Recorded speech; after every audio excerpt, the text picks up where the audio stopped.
الصريح يسعك الفضاء الرحيب الفسيح. السلام علیکم ورحمۃ اللہ وبرکاتہ. ریڈیو HRDF میں خوش آمدید. اتنی جلدی میں کہاں ہو؟ میں جمعہ کے دن کچھ ضروری سامان خریدنے کے لیے صبح قریبی بازار گیا. سامان خریدنے کے بعد گاڑی کے قریب پہنچتے ہی ایک آدمی نے مسکراتے ہوئے پاس آ کر کہا، تم سے کچھ بات کرنی ہے. تم اتنی تیزی سے کہاں بھاگ رہے ہو؟ کیا آپ کے پاس مسکرانے اور سلام کہنے کا بھی وقت نہیں ہے؟ پھر اس نے کہا، آپ کو میرے لیے دعا کرنی ہوگی اور میں آپ کے لیے دعا کروں گا. میں نے سر ہلاتے ہوئے سوچا، اس سے پہلے کہیں ملاقات ہوئی ہے یا نہیں، یہ مجھے یاد بھی نہیں ہے. جب وہ جا رہا تھا تو میں نے ایک اور دوست کو سڑک کے کنارے دیکھا. میں نے اس شخص کے بارے میں دریافت کیا جس نے مجھ سے سلام کہا تھا. دوست نے جواب دیا کہ وہ ایک ذہنی مریض ہے. یہ عام بات ہے کہ جو لوگ سچ بولتے ہیں اور نظام پر سوال اٹھاتے ہیں انہیں معاشرہ پاگل اور جاہل قرار دیتا ہے. تو میں اس جواب پر حیران نہیں ہوا. اس لڑکے کا سوال اور مسکراتا ہوا چہرہ میرے ذہن سے کبھی نہیں ہٹا، جس کے بارے میں میرے دوست نے کہا کہ وہ ایک ذہنی مریض ہے. لوگ تنظیم، نوکریاں، عوامی سرگرمیوں، کاروبار اور زراعت وغیرہ میں مصروف ہیں.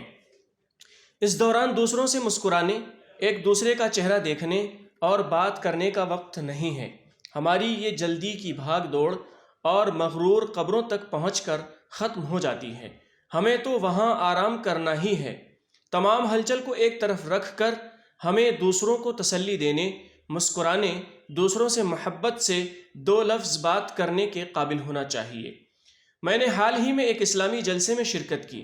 جلسے کا موضوع تھا اسلامی کارکن کی باہمی تعلقات اور طرز عمل. انہوں نے کلاس میں کہا کہ ایک دوسرے کو سلام کرنا، مسکرانا صدقہ ہے اور رسول اللہ صلی اللہ علیہ وسلم کی سنت ہے. اس وقت ان کے چہرے پر ہلکی سی مسکراہٹ نہیں تھی. میں کلاس کے فوراً بعد ان کے پاس گیا اور انہیں سلام کیا کیونکہ وہ کلاس کے بعد بہت جلد کہیں جانے والے تھے. انہوں نے کسی طرح سلام کا جواب دیا اور بیگ پکڑا اور جلدی سے چلے گئے. جب میں افسردہ نظر آ رہا تھا تو ایک دوست نے کہا، فکر نہ کرو، وہ بہت بیزی آدمی ہے، اگلے کلاس کے لیے جا رہا ہے. جب میں نے یہ سنا تو اس آدمی پر ہنسنے کے علاوہ کچھ نہ کر سکا جو کچھ غیر جاندار نظریات دوسروں پر مسلط کرنے کی کوشش کر رہا تھا. اس کے بعد مجھے لگا کہ ماضی میں وہ شخص جس پر ذہنی مریض کا لیبل لگایا گیا تھا، جو بازار میں دوڑتا تھا، وہ اس سے بہتر ہے.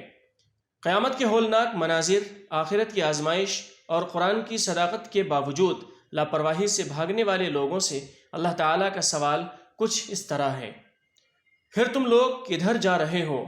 قرآن. اللہ کا یہ سوال میرے دل میں اس وقت آیا جب میں ہلچل کے عالم میں اپنی ذمہ داریوں اور فرائض کو بھول جاؤں.